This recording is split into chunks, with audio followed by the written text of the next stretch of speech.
Assalamualaikum warahmatullahi wabarakatuh.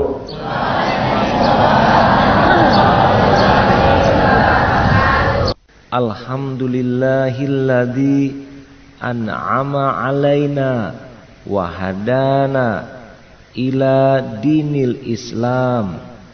Asyhadu an la ilaha illallah wa asyhadu anna Muhammadan abduhu wa rasuluh alladzi ba'athahu bil haqq basyiran wa nadhira wa da'iyan ilal haqq bi isnihi wa sirajan munira. Allahumma sholli wa sallim wa barik ala sayyidil mursalin wa ala alihi wa sahbihi ajma'in, amma ba'd. Bapak Japeri sebagai Kepala Kantor Kementerian Agama Kota Padang, jajaran dari Kemenak, dan tentunya yang kita hormati Kepala Sekolah MAN 1 dan seluruh jajaran, dan juga para guru, ibu-ibu, dan bapak, dan yang kami cintai anakku semua. Apa kabar anak sekalian? Sehat? Alhamdulillah. Jadi tadi kita sudah buka dengan salam dan kemudian hamdalah, membaca hamdalah. Membaca hamdalah dan sholawat. Memang kita disuruh oleh Rasulullah SAW untuk selalu setiap kondisi, keadaan apapun kita mengucapkan hamdalah. Ya, dalam hadis Nabi ini ala kulli halin alhamdulillah. Jadi dalam setiap situasi, kondisi apapun kita ucapkan apa? Alhamdulillah. Termasuk juga mengucapkan sholawat dan salam kepada Nabi.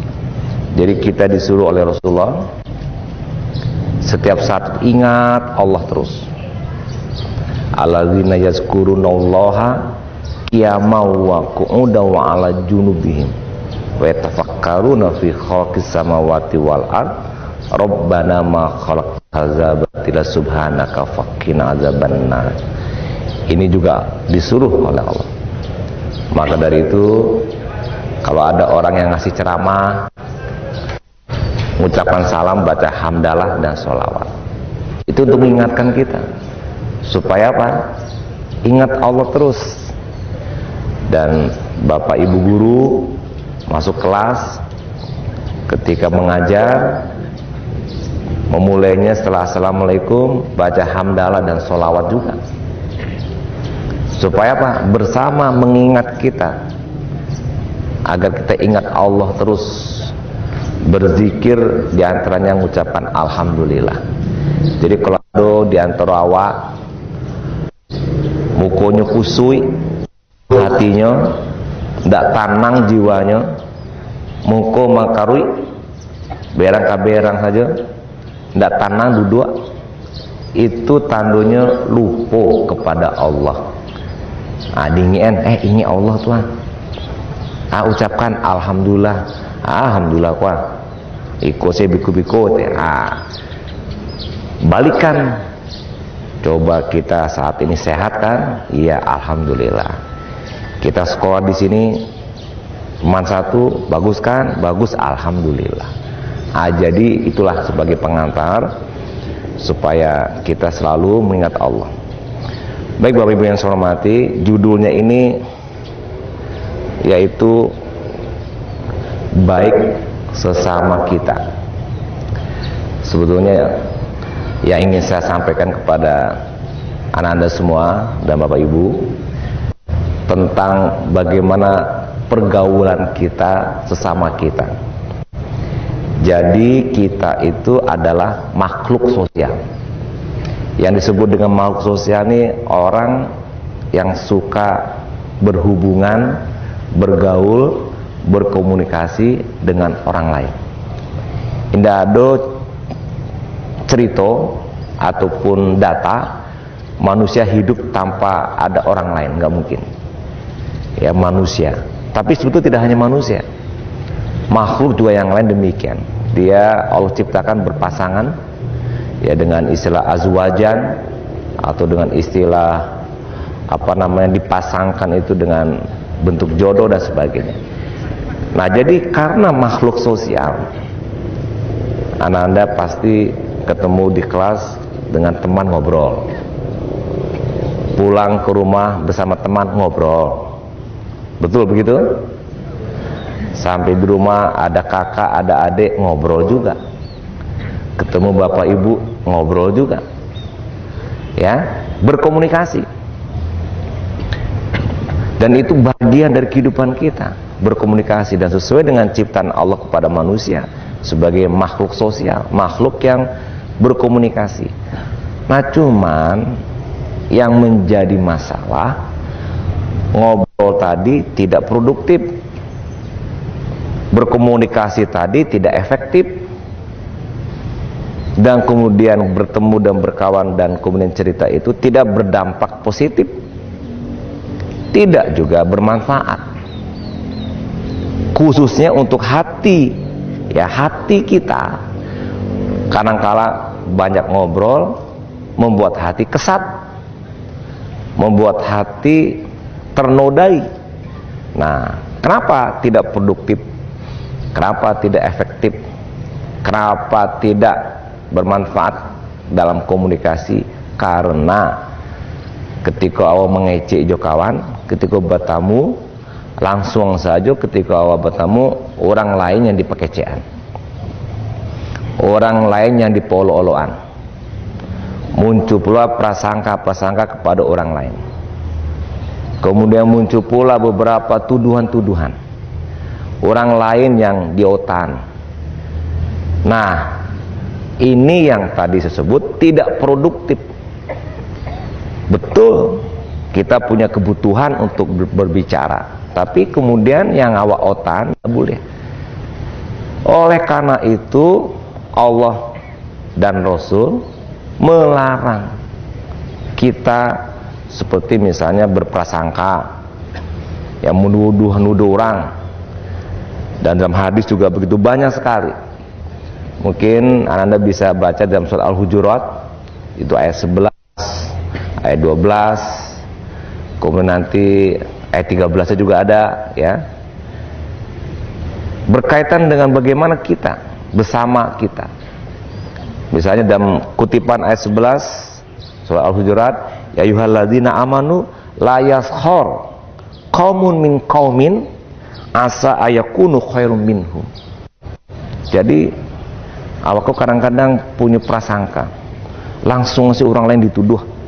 Dan zon ini adalah sesuatu yang batil, sesuatu yang tidak hak, yang tidak betul, yang dimunculkan oleh pikiran kita kepada orang lain, tapi kemudian tidak betul.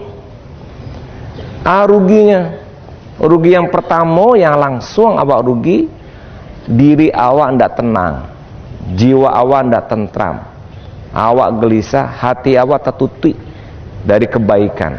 Dekano apa? Dekano awak alam menuduh orang lain, alam berprasangka. Orang yang diprasangka tuh tidak tahu gitu, orang yang dituduh pun tidak tahu. Tapi yang awak sendiri yang menceritakan, yang melakukan hal itu, pertama kali langsung otomatis dirasakan pada dirinya tidak enak, tidak tenang, tidak tentram, muncullah penyakit-penyakit hati. Jadi oleh karena itu dalam Al-Quran juga disebutkan bagaimana kita dengan istilah amal soleh banyak sekali, ya. Kemudian juga Allah juga menyebutkan in ahsantum li anfusikum wa in asatum falaha. Kita disuruh berbuat baik, balasannya kebaikan buat kita juga. Tapi kalau kita berbuat buruk, balasan kepada kita keburukan juga. Hal jazaul ihsan ilal ihsan. Kalau kita berbuat ihsan, dibalas juga dengan ihsan. Nah, jadi apa balasan awak berbuat buruk tadi dengan mempakecean orang atau mempergunjing atau mungkin tadi zon tadi? langsung kane kawan. Nah, jadi anak-anak sekalian, coba evaluasi. Coba hisap diri awak, evaluasi. Kalau ada di antara awak tidak tenang, badan kau nak lama di jiwa awak tidak tentram. Nah, itu evaluasi, mungkin ada dalam diri awak melakukan kegiatan-kegiatan sengaja atau tidak, tapi kita lakukan yang langsung mengena kepada diri sebagai balasan dari Allah karena kita membuat prasangka-prasangka yang tidak baik kepada orang lain. Itu yang pertama kane. Nah, yang kedua kanenya bah, nah orang yang awak prasangka itu pasti berang kawan. Nggak usah orang lain, ya, tidak usah orang lain, kita sendiri, ya, awak kau seorang kau dituduh yang tidak batua oleh orang lain. Coba saya tanya, suka apa tidak? Coba anak-anak saya tanya, suka apa tidak awak dituduh di orang lain? Alung kue menjawab, suka apa tidak? Kalau kita saja tidak suka diprasangkai oleh orang tidak baik, tentu orang lain pun sama seperti itu. Nah, oleh karena itu, bolehkah kita melakukan zon?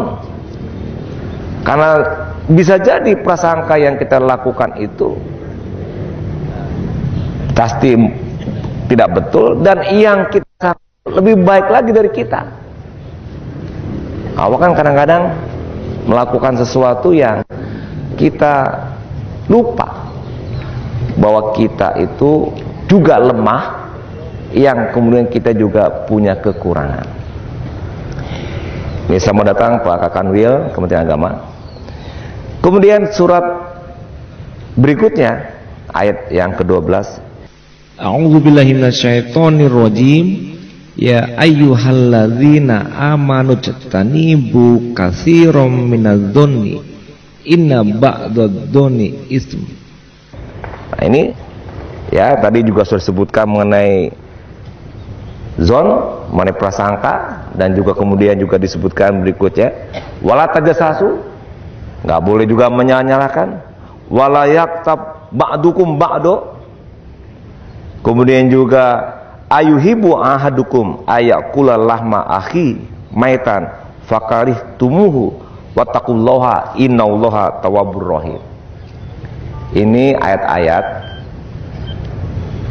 yang memberikan arahan kepada kita dalam berkomunikasi, bergaul, berhubungan, bersosial. Kalaulah kita bertemu dengan teman, kemudian kita membicarakan orang dan kemudian menjelekkan, mempergunjing, memperolok, itu dibolehkan oleh Allah, maka tidak ada larangan di dalam Al-Quran. Karena sudah dipertegas tidak boleh dan disebutkan dalam Al-Quran, maka jelas itu membuat kita tidak baik kalau kita lakukan. Kan begini prinsipnya, apa yang Allah berikan baik buat kita, Allah larang, maka kalau kita tinggalkan baik buat kita. Tapi sebaliknya, yang dilarang dikerjakan, yang disuruh ditinggalkan, apa akibatnya? Baik atau buruk? Buruk akibatnya. Kadang-kadang kita lupa. Apa yang disebut lupa? Tidak sadar bahwa yang kita lakukan itu sesuatu yang berdampak, berakibat kepada diri kita sendiri. Tidak sadar, karena tidak tahu, karena sudah jadi kebiasaan. Apa tuh kebiasaannya? Mauta, menyebi orang, bahkan memfitnah, menggibah, memperolok, berprasangka, yang itu semuanya itu sadar atau tidak sadar tersebutkan.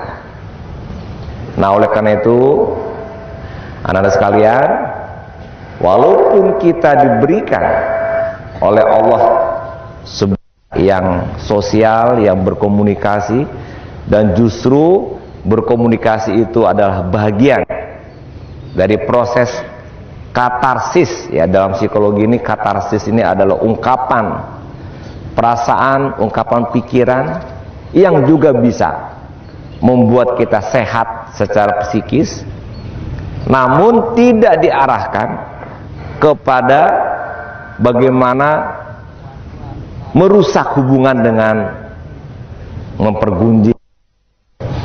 Bapak Ibu, nah sekalian, ini yang kebetulan sebagai satu sebab yang banyak terjadi konflik antar kita, bahkan sampai bacaka banyak.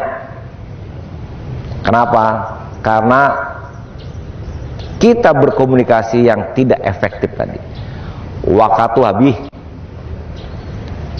tapi yang kita bicarakan tidak produktif. Mungkin bertanya, Ananda, kok itu apa yang kau awak kecean, Pak? Oh, banyak. Kalau Ananda mahasiswa, pelajaran, apa caranya pelajaran, terus kegiatan-kegiatan. Tapi jangan guru lo yang dipekecean. Iko ibu iko kerajunya berang-berang saya maja ndak pandai roh. Kata murid ala dipekecean. Padahal guru seperti itu tanda perhatian sama anak muridnya. Coba kalau ada guru ndak berang ke murid, itu kemungkinan guru itu pun tidak ada perhatian. Ini padian sih, salah padian, ndak batu di padian, akhirnya nilai ranah di padian, iya kan? Tapi kalau guru yang peduli, salah ditegur, dinasihati, salah lagi dimarahi, itu tanda sayang. Nah, jadi awal mempekecean guru bantu tadi, alah salah pula. Ternyata tidak betul. Kita membicarakan itu dosa, kemudian hati kita menjadi kesat sehingga muncul penyakit hati, dan penyakit hati itu diantaranya suka melihat orang susah, susah melihat orang suka. Apa penyakitnya? SMS. Kalau sudah begitu hidup kita, lalu ndak lama makan, ndak lama kerajuan, ndak lama sadonyo yang awak kerajuan tidak produktif karena terganggu dengan hati yang tidak tenang, tidak tentram, rusuh akibat dari ungkapan, ucapan, kata-kata yang menutup fitrah kebersihan hati yang kita miliki, sehingga radar untuk menangkap atau merespon kebaikan tertutupi akibat dari ucapan, kata, prasangka dan sebagainya tersebut. Jadi anak sekalian, marilah kita satu kata kesimpulan, baik sesama kita, elok sejo kawan, baik. Kita kurangi hal-hal yang mungkin bisa merusak hati teman kita. Tidak ada gunanya. Bahkan kalau misalnya kita juga begitu, diam saja. Itu disebutkan, ya, berkata baik atau diam. Kalau seandainya kita tidak ada yang mau kita bicarakan. Nah, kemudian dalam hadis Nabi juga jelas, riwayat Muslim, saya bacakan terjemahannya. Jangan saling menghasut, kata Rasulullah. Jangan saling menipu, jangan saling membenci, jangan saling membelakangi, jangan pula sebagian dari kalian membeli barang yang telah dibeli orang lain. Ini larangan-larangan Nabi dalam pergaulan. Jadilah kalian sebagai hamba Allah yang bersaudara. Seorang muslim dengan muslim lainnya adalah bersaudara. Ya, innamal mu'minuna ikhwah, bersaudara. Maka janganlah berlaku aniaya kepadanya, dan jangan pula menelantarkannya. jangan pula mendustainya, dan jangan pula merendahkannya. Takwa ada di sini, kata Rasul. Dia menunjukkan dadanya dan mengulangi sampai 3 kali. Itu diantara bunyi hadis yang diriwayatkan oleh Muslim. Anak sekalian, hadis pada sahih. Mari kita awali dari kita, mulai dari yang kecil-kecil dari kita, dan kemudian kita mulai saat ini. Coba kita paksakan diri kita untuk berbuat baik dengan memulainya. Misalnya ketemu sama teman, yang kita bicarakan yang positif sehingga produktif. Aku mungkin yang berbisi-bisi aku bisa saja yang dibicarakan yang lain, atau mungkin yang diam punya pikiran menilai sesuatu yang lain pula, atau ananda di sini duduk fisiknya tapi panganannya keluar. Kalau itu masih yang positif, panganan keluar kok baan nanti bisa kuliah, baan nanti bisa lulus, baan nanti nilai bagus, anggap apa. Tapi yang nusabi iku Pak Gubernur lama bana berceramah mah. Iku Pak Gubernur macam-macam. Nah itu langsung kaji yang tadi disampaikan, masuk telinga kiri keluar telinga kanan, atau mungkin masuk telinga kiri keluar telinga kiri, lalu masuklah keluar ya. Jadi anak sekalian, marilah kita mulai, karena kami melihat yang tadi disampaikan berkaitan dengan pergaulan, komunikasi di antara kita banyak yang tidak produktif. Mungkin ada yang produktif. Apa tuh yang produktif? Misalnya saya sebagai gubernur, pembina para pegawai, datang badan kepegawaian daerah, datang inspektorat, datang baper zakat, awak ingin menaikkan pegawai awak dari eselon 3 ke 2 atau eselon 4 ke 3, baru nyebuka namanya, siko biko, itu produktif tuh. Walaupun yang awak sampaikan ada kekurangannya, tapi dalam rangka pekerjaan. Indah mempakecek-kecen orang, tapi membicarakan untuk jabatan. Nah itu boleh ya. Atau mungkin kepala sekolah dalam rangka pembinaan kepada guru, yang kedibina tentu tahu kekurangannya apa, itu boleh, nggak masalah. Tapi yang dilarang itu adalah yang kita mengucapkan kata-kata untuk memuaskan kita, padahal itu kerugian yang kita peroleh. Baiklah Bapak Ibu yang saya hormati, karena waktu juga, mudah-mudahan kita upayakan dari sekarang, dari yang kecil-kecil, dan kemudian juga mulai saat ini, untuk kita lakukan kebaikan sama kita dengan mengawali melalui komunikasi, pembicaraan di antara sesama kita. Sekian dan terima kasih. Assalamualaikum warahmatullahi wabarakatuh.